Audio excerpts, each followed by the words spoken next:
இதுவரைக்கும் என்னுடைய சேனலை சப்ஸ்கிரைப் பண்ணாதவங்க சப்ஸ்கிரைப் பண்ணுங்க. பக்கத்துல இருக்க பெல் ஐகானையும் கிளிக் பண்ணுங்க.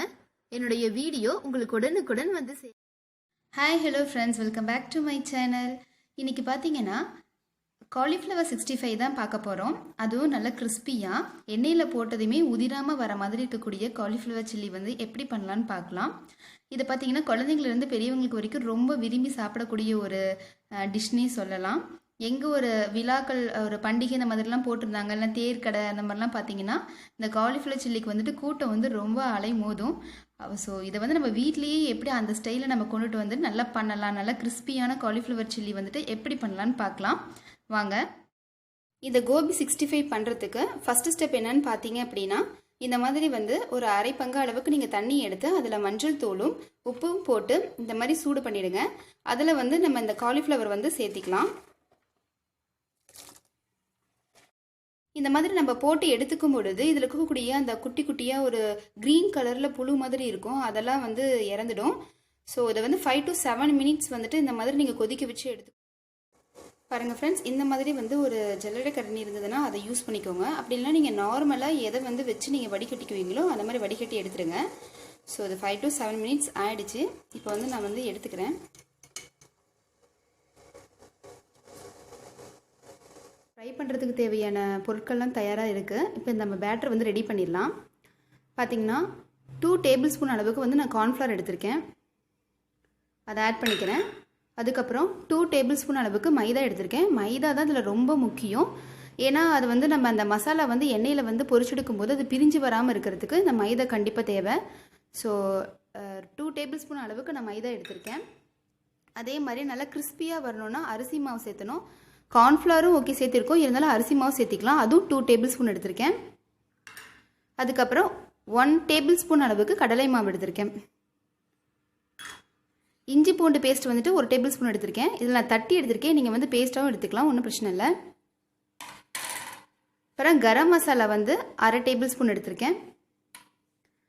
அப்புறம் சில்லி பவுடர் நம்ம வந்துட்டு நம்மளுடைய காரத்துக்கு தகுந்த மாதிரி சேர்த்திக்கலாம். 1/2 tablespoon வந்து நீங்கள் சேர்த்துனீங்கன்னா கரெக்டாக இருக்கும். இது வந்து காஷ்மீர் சில்லி எடுக்கும் பொழுது உங்களுக்கு நல்ல கலர் கொடுக்கும். நார்மல் சில்லி பவுடர் எடுக்கும் பொழுது உங்களுக்கு அந்த காரம் வந்து கிடைக்கும். அந்த கலர் வந்து உங்களுக்கு குழந்தைங்களுக்கு வேணும் அப்படின்னா நீங்கள் வந்து காஷ்மீர் சில்லி எடுத்துக்கோங்க. அப்படி இல்லைன்னா இந்த மாதிரி ஃபுட் கலர் வந்து நான் சேர்த்திக்கிறேன். இது வந்து ஆப்ஷனல் தான். நீங்கள் வந்து வீட்டில் செய்ய போகிறீங்க அப்படின்னா நீங்கள் வந்து தேவையில்லை, சேர்த்திக்க வேண்டாம். அப்புறம் கொஞ்சம் கொஞ்சமாக தண்ணி சேர்த்தி நம்ம வந்துட்டு ஒரு அரிசி மாவு நம்ம தோசை பார்ப்போம் இல்லைங்களா, அந்த அளவுக்கு நீங்கள் என்ன பண்ணுங்கள், நல்லா வந்துட்டு மிக்ஸ் பண்ணிக்கோங்க.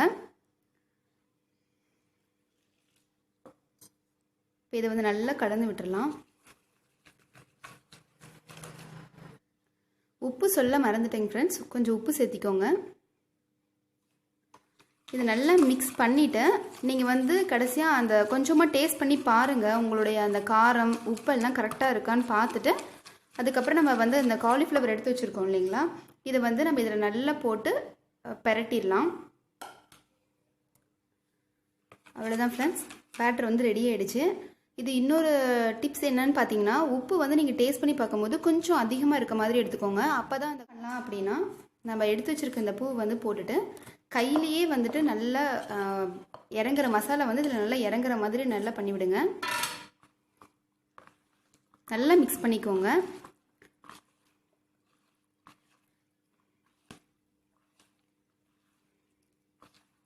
இது நீங்கள் கரண்டிலலாம் பண்ணிங்கன்னா அந்தளவுக்கு ஒட்டாது. ஸோ நீங்கள் இப்படி நல்லா பண்ணிக்கோங்க. இப்போ நீங்கள் பார்க்கும் பொழுதே உங்களுக்கு வந்துட்டு அது நல்லா ஒட்டலை அப்படின்ற மாதிரி தெரிஞ்சது அப்படின்னா நீங்கள் வேணும்னா இன்னும் கொஞ்சம் கூட நீங்கள் வந்துட்டு மாவு வந்து அந்த கலந்துக்கலாம். மைதா கொஞ்சமும் கடலை மாவு அரிசி மாவு வந்து கொஞ்சமாக நீங்கள் இதில் வந்து ஆட் பண்ணிக்கோங்க. கொஞ்சம் ஒரு 1/2 tablespoon அளவுக்கு நீங்கள் வந்துட்டு எடுத்து ஆட் பண்ணிக்கோங்க. அப்போ கரெக்டாக வந்துடும். அவ்வளோதான், ரெடி ஆகிடுச்சு. பாருங்கள் ஃப்ரெண்ட்ஸ், இந்த அளவுக்கு இப்படி திக்காக இருக்கணும். அடியில் பார்த்தீங்கன்னா எதுவுமே மிச்சம் இருக்காது பாருங்கள், எல்லாமே இதுலேயே நல்லா மிக்ஸ் ஆகி ஒட்டிடுச்சு. நல்லா ரொம்ப தண்ணி மாதிரி இருந்ததுன்னா உங்களுக்கு வந்து அந்த பொரிச்சு எடுக்கும்போது தனியாக பிரிஞ்சு வந்துடும்.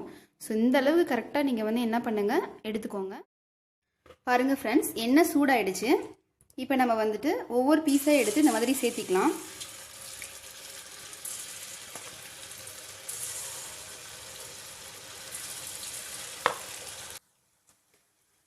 உடனே நீங்கள் கரண்டியே ஏதோ வச்சு நீங்கள் எதுவும் கிளறிடாதீங்க. இந்த மாதிரி வந்துட்டு உங்கள் வீட்லேயும் இருக்கும். அதை வந்து நீங்கள் கொஞ்சம் நேரம் இந்த நுரை அடங்கினதுக்கப்புறமா நம்ம வந்துட்டு கொஞ்சம் அப்படி கிளறி விட்டுக்கலாம். மீடியம் ஃப்ளேம்லேயே வச்சு நீங்கள் வந்து பொரிச்சு எடுத்துக்கோங்க. ரொம்ப அதிகமாக வச்சுருந்தீங்க அப்படின்னா மேலே மட்டும் கருகிடும், உள்ளே வந்து அந்த மசாலாலாம் இறங்கி ஒரு நல்லா இருக்காது. ஸோ நீங்கள் வந்து மீடியம் ஃப்ளேம்லேயே வச்சு நீங்கள் எடுத்துக்கோங்க. இப்போ மெதுவாக வந்துட்டு இந்த மாதிரி கிளறி விடுங்க. பாருங்கள், மசாலா வந்து பிரிஞ்சே வரல, நல்லா கலர்ஃபுல்லாக இருக்குது பார்க்குறதுக்கே.